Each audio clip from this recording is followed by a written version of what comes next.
Ang pinaka-pinag-uusapang propesya noong Hulyo 5, 2025, ang isang pagsabog sa ilalim ng dagat sa Philippine Sea, ang hinuhulaan na magiging sanhi ng isang katlo ng lupain ng Japan at paglubog ng malalaking lungsod sa Pilipinas. Hindi ito isang simpleng haka-haka. Nagbabala ang mga propeta mula sa iba't ibang panig ng mundo na magdadala ang 2025 ng malalaking sakuna sa mundo. Malapit na ang wakas. Sino ang makakaligtas? Sabi ng Diyos. Ngunit alamin ninyo na hindi ko lilipulin ang buong mundo. Hindi ko rin lilipulin ang buong sangkatauhan. Iingatan ko yaong natitirang ikatlong bahagi.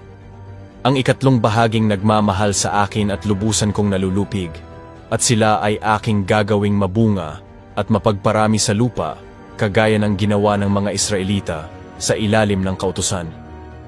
Matatanggap nila ang masaganang tupa at baka na aking tinutustos sa kanila, pati na ang lahat ng kasaganaan sa lupa.